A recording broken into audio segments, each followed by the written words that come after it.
Вітаю ўсіх слухачоў Еўрарадыё. У студыі для вас працуе Зміцер Лукашукі. Гэта сумесны стрым Еўрарадыё і Е-прамовы. Нафтавы канфлікт паміж Беларусію і Расіяй да гэтага часу застаецца невырашаным. І гэта ўплывае на адносіны не толькі паміж Мінскам і Масквой, але і паміж Мінскам і Вашынгтонам ды Брусэлем.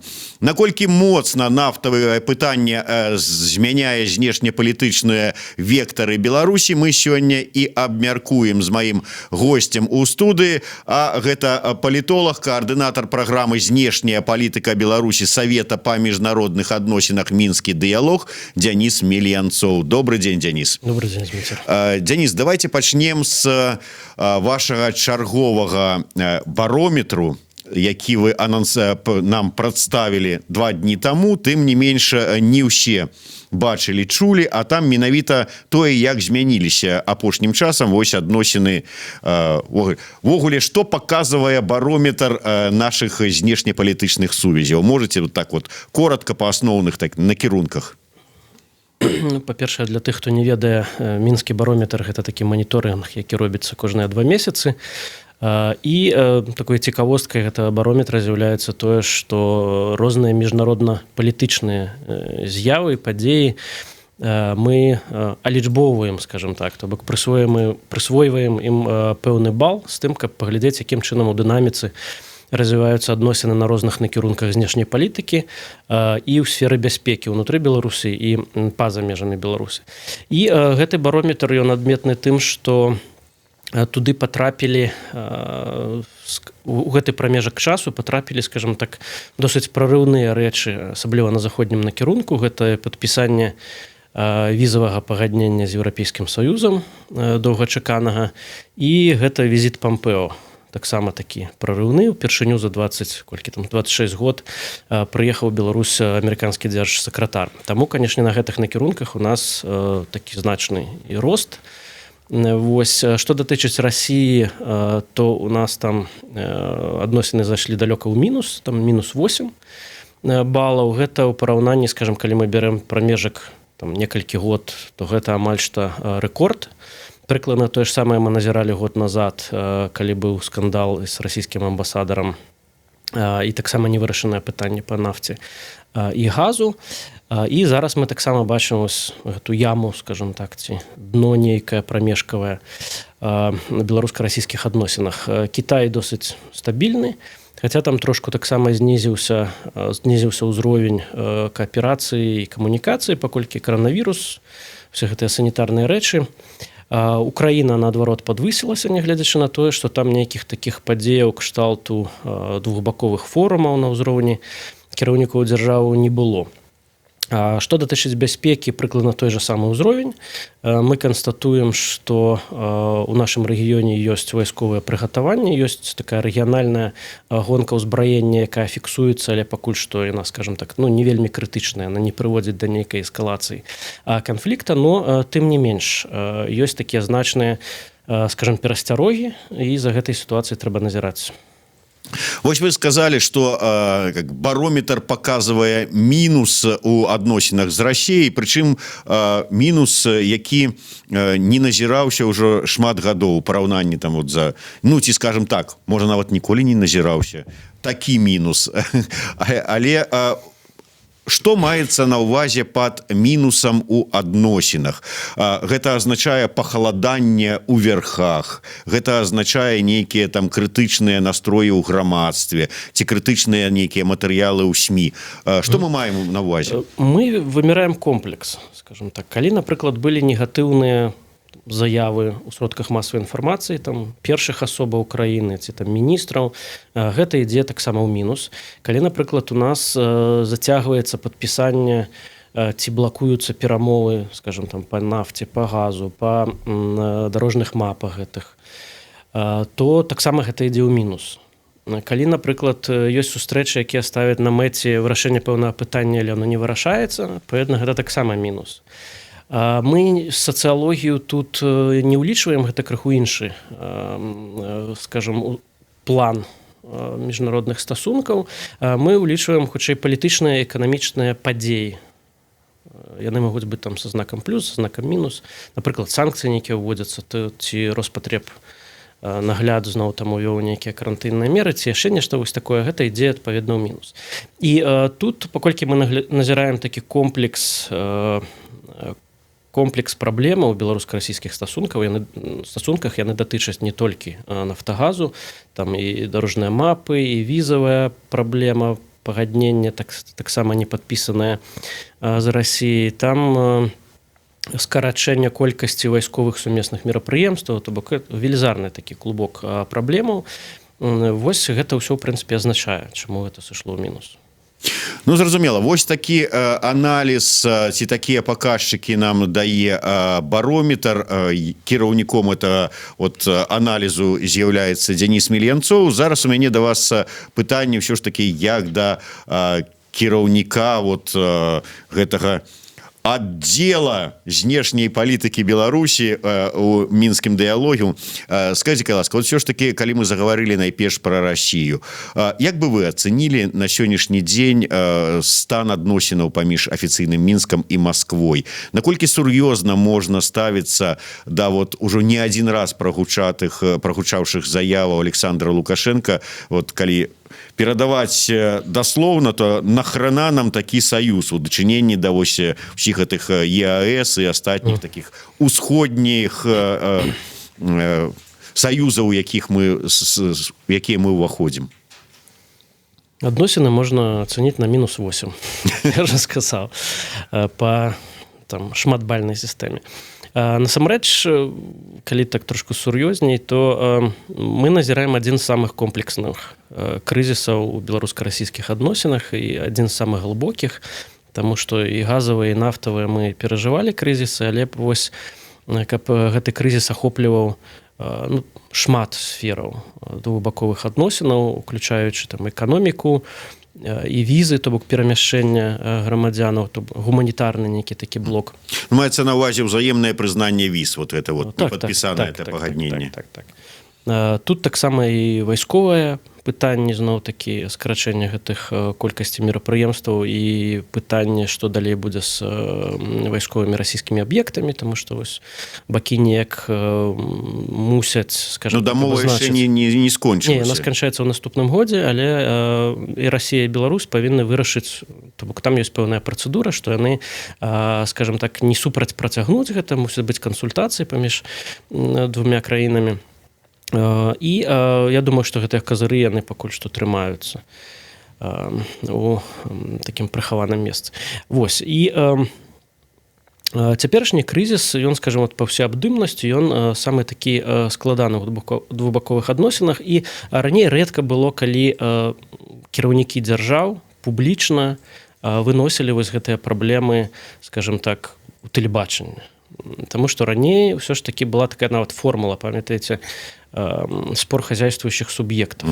Гэта азначае, што вось нейкія такія недамоўленасці ёсць паміж фірмамі, кампаніямі, але на ўзроўні міждзяржаўных стасункаў, паміж афіцыйным Мінскам, афіцыйнай Масквой, Пуцінам, Лукашенко ёсць паразуменні, братэрства, сяброўства, і вось гэтае пытанне будуць вырашаныя. То бок такі быў пасыл. То зараз робіцца спроба пераглядзець увогуле фундамент, гэтай падмуркі адносінаў, таму што сапраўды беларускі бок выглядае, што ўжо стаміўся ад таго, што яго кормяць гэтымі абяцанкамі праз год, праз 5 год будуць роўныя кошты, роўнадаходныя кошты на энерганосьбіты, а гэта ўсё заўтра, паслязаўтра не наступае.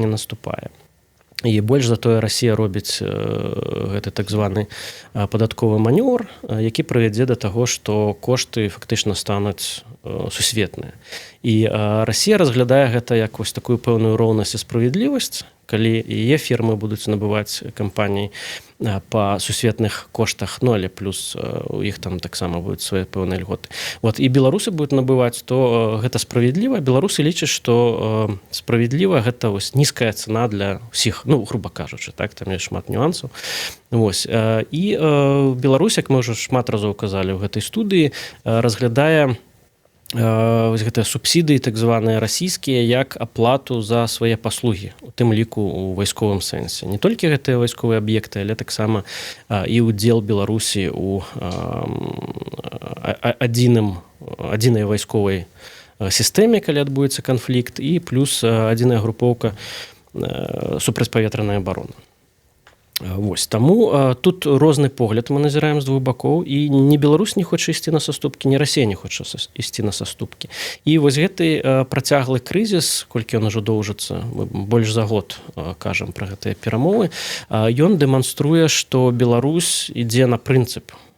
І тут ужо пытанне не ў нейкіх там розніцы невялікай коштаў, а тут пытанне ў тым, наколькі Расія ўвогуле здольная ісці на нейкія саступкі, ці хоча яна ў прынцыпе з Беларусю нешта будаваць, і ці здольная яна дамаўляцца. Таму што, як вось мы падчас прэзентацыі ўжо казалі, і я казаў, што у беларускага боку, у беларускага кіраўніцтва давер да таго, што кажуць і робяць у Маскве, ён увесь час зніжаецца. І таму не падпісаныя не толькі гэтыя дамовы галоўныя па нафтагазе, але таксама ось і па візавых, і па іншых пытаннях, якія больш такога нізкага парадка, скажем так, таму што няма упэўненасці, што калі Расія скажа, што вось мы там заўтра прызнаём візы, што паслязаўтра яна не скажа, давайте мы пакуль што беларускія візы прызнаваць не будзем, колькі вы там іх штук выдаеце, а вось вы прызнаваеце толькі расійскія, а мы там уведзем нейкі пакуль што пераходны перыяд на 5 год, як там шмат рабілася ў межах Еўразійскага саюза. Вот мы кажам пра давер, і сапраўды у зносінах і чалавечых, а тым больш на нейкім больш высокім і міждзяржаўным узроўні вельмі важная штука. Але вот сапраўды я гляджу пра тое, што вот у нас вельмі часта бывае так, што вот кіраўнікі дзвюх краін Путін і Лукашенко ўзялі, дамовіліся пра нешта, і гэта вырашаецца пытанне, будь то газавае, там нафтавае раней, там ці з малочкай, ці яшчэ з чым. Але вот калі дамаўляцца пра сур'ёзныя пытанні, ці не практыка нармальная нават паміж людзьмі ўзяць і скласці дамову, я табе пазычыў грошы, ты мне даў распіску і гэтак далей. Вот адсутнасць такіх прававых нейкіх задакументаваных рашэнняў, гэта сапраўды ж таксама ўплывае на давер? Ці можа давер тады быў мацнейшы? Ці з Расіяй гэта не іграе? І так і не, таму што ўсё ж пачыналася ў нас з такіх джентльменскіх пагадненняў паміж Лукашенко і Ельцынам. Ось гэта прыславутая сделка, што мы вам вайсковы саюз, а вы нам танныя энерганосьбіты, яна ж не прапісана нідзе эксклюзіўна, скажем так, ось, у нейкім дакуменце. Гэта хутчэй такая персанальная дамоўленасць была, якая потым перайшла на наступныя ўрады у Расіі. Было зразумела, што калі яны хочуць Беларусь трымаць як саюзніка, трэба нешта даваць у абмен. Але гэта не было зафіксавана ось, на паперы. І так ва ўсім. І гэта не толькі ў саюзнай дзяржаве, гэта і на ўзроўні СНД. Нават калі паперы гэтыя заключаліся, яны не выконваліся. Там нехта нават падлічыў з юрыстаў, міжнароднікаў, што 80 з нечым адсоткаў усіх дакументаў, якія заключаліся пагаднення ў межах СНД, яны проста не працуюць.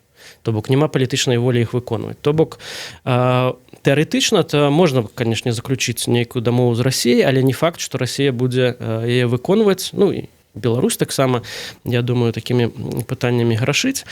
То бок гэта ўвогуле ступень, скажем, стаўлення да і прававая культура на постсавецкай прасторы. Другі момант, гэта все вось гэтыя канфлікты, якія паміж Беларусю і Расіяй былі апошнія гады, гэта спроба якраз такі пераставіць нашы адносіны з рэек такіх джентльменскіх. І вот ёсць такая у ангельскай тэрміналогіі рэч як канвенцыя, да, conventional, то бок калі проста людзі ведаюць, што гэта яно так працуе, яны пра гэта дамаўляюцца, і ўсё, не трэба нічога падпісваць. І ў адносінах зараз нашых двухбаковых устае пытанне, як гэта перавесці сапраўды ў нейкую кантрактную аснову, што вось напісана пером не вырубіш тапаром, што называецца. І больш за тое, не проста на кантрактную аснову, а каб гэтыя кантракты яны маглі аспрэчвацца ў міжнароднай юрысдыкцыі нейкай. Пайсці там, як вось Украіна, зацягаць па судах Газпром і дамовіцца пра больш такую карысную для Украіны сделку. Вось, таму гэта пытанне, іншае пытанне, што Расія таксама не зацікаўленая ў тым, каб гэта ўсё дэтальна прапісваць, каб да гэтага потым апелявалі. І зараз вось сама рамка, вось чаму пераглядаюцца гэтыя адносіны, у тым ліку, што вось тая канвенцыя, якая раней была, яна не выконваецца, трэба прапісаць дэтальна нейкую новую, якая, ну, можа быць, з большай верагоднасцю будзе выконвацца.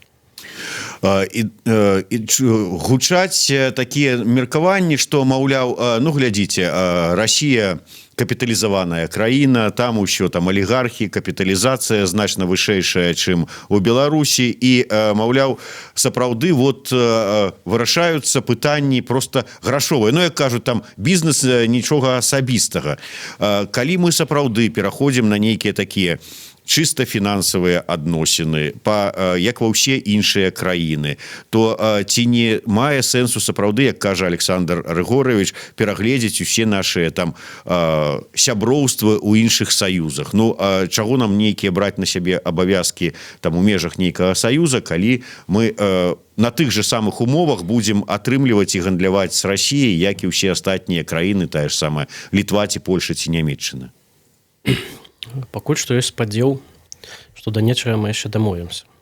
Хаця ўжо па апошніх навінах бачна, што Беларусь сапраўды не проста такім паказным рэчышча займаецца пытаннямі дыверсіфікацыі нафты, але займаецца ўжо больш-менш сур'ёзна, таму што я так думаю, што ёсць разуменне ў верхах, што калі мы зараз зноў дамовімся з Расіяй і адкладзем гэта пытанне размеркавання нашага імпарту нафтавага, то нам потым ніхто не будзе давяраць і верыць у тое, што сапраўды мы шукаем і зацікаўлены ў гэтай дыверсіфікацыі, а не проста спрабуем націснуць на Расію. Вось гэта адно. Іншая справа, што так, канешне, напэўна, ўжо зараз і выглядае, што прэзідэнт, калі робіць вось такія заявы, грубаватыя, але верныя, якія адпавядаюць рэчаіснасці, ён ужо таксама стаміўся такой сітуацыяй, і было б карысна, канешне, перавесці гэта ў нешта больш зразумелае, скажем так. Але тут зноў-такі вяртае нас да пытання, наколькі Расія да гэтага гатова, таму што трэба будзе пераглядаць увесь комплекс. Гэта і вайсковыя рэчы, зноў-такі за вайсковыя аб'екты мы не плоцім, і незразумела, якія там будуць перамовы, а перамовы пра вайскова-палітычныя рэчы, яны вельмі такія чуллівыя для Расіі, і мы тут бачылі на перыферыі постсавецкай, да чаго яны могуць прывесці, таму для Беларусі гэта таксама такая рэч, якая была б перадамоўленасці, яны былі б на карысць, але зноў-такі пачынаць выкладаць гэта ў публічную прастору, што самая такая самы паспяховы сектар нашай інтэграцыі, нашых адносінаў вайскова-палітычны, ён таксама ставіцца пад пытанне. Зноў-такі ёсць пытанне расійскага рынку.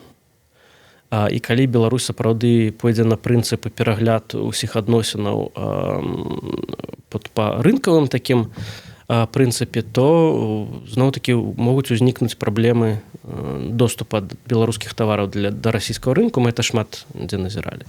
Ну і калі ўжо так казаць агульна, то насамрэч поўных такіх капіталістычных рыначных адносінаў у міжнароднай практыцы не існуе.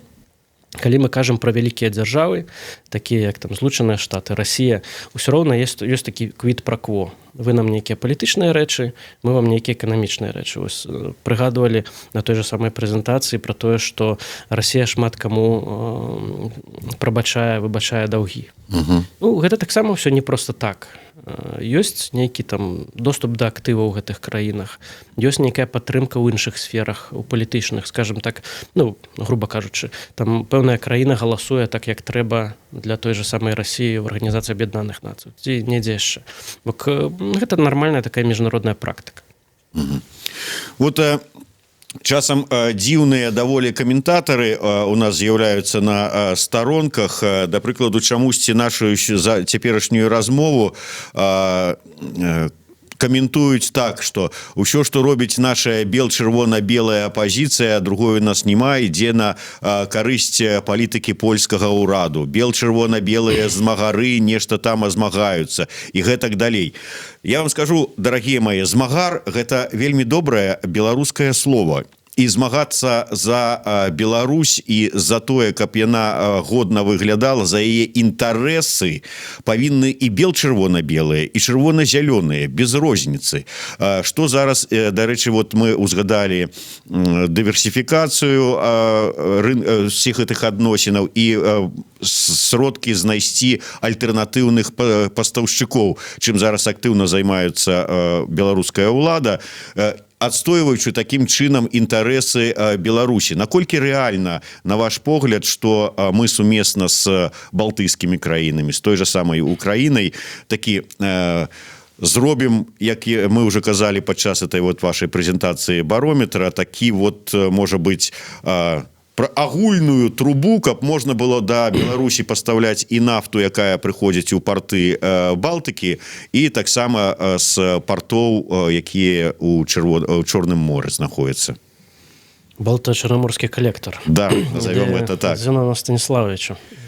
Дарэчы, гэтая ідэя, сапраўды, вот важна адзначыць, была прапанаваная бел-чырвона-белымі змагарамі яшчэ, калі не памыляюся, дзесьці ў 93-м ці 94-м годзе. На самом пачатку, так.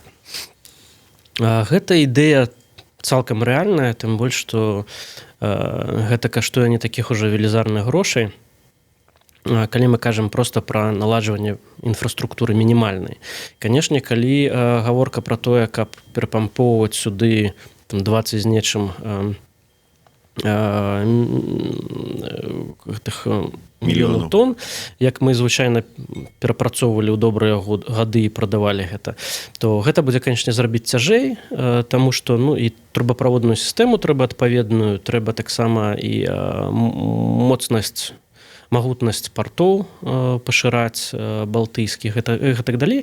Але для таго, каб задаволіць беларускія патрэбы, то цалкам магчыма наладзіць такім чынам, наколькі я ведаю, таму што я таксама невялікі спецыяліст па нафтагазе інфраструктуры гэтай энергетычнай, але тым не менш спецыялісты кажуць, што гэта магчыма ў перспектыве там некалькі год. Іншая справа, што, канешне, гэта будзе мець і пэўныя палітычныя наступствы ў выглядзе пагаршэння адносінаў з Расіяй, магчымых там перашкодаў для доступа беларускіх тавараў, таму што пытанне гэта не эканамічнае, не выключна эканамічнае, гэта больш, канешне, палітычнае і геапалітычнае пытанне. І адпаведна... Але ўсё ж таки, вот глядзіце, Дзяніс, калі глядзець па тым вот зараз, якія заключаныя кантракты на пастаўку нафты, я так разумею, это ўсё адно расійскія кампаніі.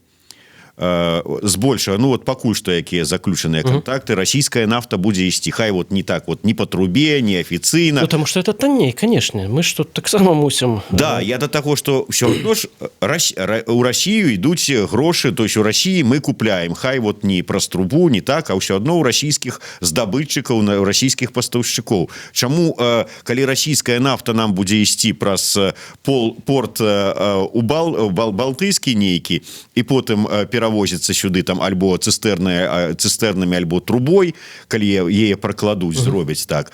Чаму гэта пагоршыць адносіны з Расіяй?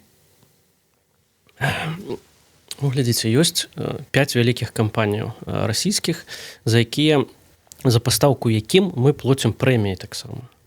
Гэта вельмі магутныя кампаніі, якія могуць лабіраваць свае інтарэсы таксама ў Крэмлі.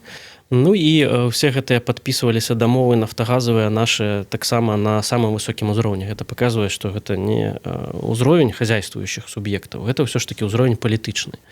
І тое, што Беларусь сядзіць на расійскай гэтай трубе, ці там сидзела да нядаўняга часу, гэта важны для Расіі палітычны чыннік уплыву. Калі мы спрабуем ад гэтага неяк адключыцца, перайсці сапраўды на камерцыйныя пастаўкі, гэта выглядае для Масквы як спроба, ледзь не здрады. Гэта цяжка патлумачыць людзям, которые не займаюцца беларуска-расійскімі адносінамі і не вывучаюць, скажем, якім чынам там думаюць у Расіі і глядзяць на суседнія краіны. Таму што, я думаю, што таксама вельмі шмат мы пра гэта казалі, што Беларусь насамрэч не бачыцца з Масквы як нейкая самастойная краіна, увогуле асобная краіна. Гэта нейкая вось такая пэўная тэрыторыя, якая проста выпадкова у пэўных прамежак часу, калі Расія была слабая, займела больш аўтаноміі. Вось і ўсё. І калі ў Беларусь прыязджае там той же самы Пампео, які сустракаецца у тым ліку і з расійскім кіраўніцтвам, няма ніякіх праблемаў. Тое, што ён прыязджае ў Беларусь, гэта ўжо выклікае пэўнае раздражненне і рэўнасць. Чаму ось там наш сатэліт з некім сустракаецца без нашага дазволу. Адпаведна, тут і з нафтай. Вось мы вам далі нафту ось з гэтага відра, а вы спрабуеце нейкім чынам знайсці нейкія абхадныя рэчы і з іншага там відра гэтай нафты зачарэпанай. Гэта неправільна. Але калі мы зробім паралелі, скажам, з той же самай Літвой, калісьці Літва пабудавала тэрмінал з вадкаванага газу. І якраз там вельмі так пампезна яго адчыняла, ён там і называецца Independence, незалежнасць. А потым апынулася праз некалькі год, што ён загружаецца расійскім газам, што таксама амерыканцаў вельмі, скажем так, выклікала іх незадаволенасць, з-за чаго яны не падтрымалі Літву ў вайне з БелАЭС, прыватнасці. Ну, я так мяркую. Вось. І таму тут таксама такая простая калькуляцыя. Дзе танней энерганосьбіты, то і набываецца. Нягледзячы на тое, што Беларусь зараз ідзе сапраўды на такі прынцып, што калі вы патрабуеце нешта там звыш меры, каб нажыцца ўласна, то мы будзем шукаць нейкія іншыя рэчы. Гэта абсалютна не абнуляе, моднае зараз слова, да, не абнуляе вось гэтых калькуляцыяў матэматычных, таму што ўсё роўна заробкі мусяць плаціцца, пенсіі мусяць плаціцца, і трэба нам лічыць, за колькі мы набываем гэту нафту. Канечне, можна яе набыць у Штатах, а яна будзе каштаваць там 3 разы даражэй. Дарэчы, вот пра Штаты і ЕС, Бруссель, так бы мовіць. Вот гэтае вы адзначылі, што вот па паказчыках вашага барометру у плюсе гэтыя адносіны. У хорошым плюсе. Да, але тым не менш, вот калі браць ўсё ж такі глобальна, пахаладанне адносінаў паміж Мінскам і Масквой неяк вот паўплывала на змену, можа быць, ці карэкціроўку знешнепалітычных вектараў Беларусі? Будуць нейкія пацяпленне адносінаў з ЗША і Брусселем працягвацца? Ну, працягвацца будуць, а пашырацца, скажем так. Безумоўна, абавязкова, таму што, канешне, для Беларусі вельмі важна гэта пытанне нават выжывання. Мець розныя палітычныя апоры ў свеце, то бок не завязвацца не толькі эканамічна, але і палітычна на адну краіну, як это было шмат гадоў да гэтага. Зараз ад гэтага адмаўляюцца, ёсць і афіцыйная такая формула шматвектарнасці, яна шмат гадоў была такая пустая, дэкларатыўная, зараз яна напаўняецца сэнсам, і сапраўды, калі мы паглядзім і на лічбы нашага мінскага барометра, ён відавочна дэманструе, што ўзровень і кантактаў, і камунікацыі, і кааперацыі на захадзе ён падвышаецца. І гэта таксама вынік, адзін з, гэта не галоўны вынік, канешне, пагаршэння адносінаў з Расіяй, але нарэшце беларускае кіраўніцтва зразумела, што трэба лётаць шмат на якіх крылах і хадзіць на вялікай колькасці ног, чым стаяць на адной. Ну, але наколькі глыбока ці далёка мы можам пашырыць гэтыя вот адносіны? Вот ёсць нейкія такія чырвоныя рысы, якія мы ўжо не пераводзім. Да, падводзяцца пытанне да чырвоных рысаў. Яны, канешне, ёсць, яны досыць відавочныя. Беларусь зараз не можа сабе дазволіць выйсці з саюза з Расіяй вайсковага, эканамічна, без наступстваў, скажем так. Таму што для Расіі важнасць Беларусі ўсё ж такі застаецца і чыста псіхалагічная нават. Калісьці Бжезінскі пісаў, што Расія не можа стаць вялікай імперыяй без Украіны, а без Беларусі яна ўвогуле перастане быць Расіяй.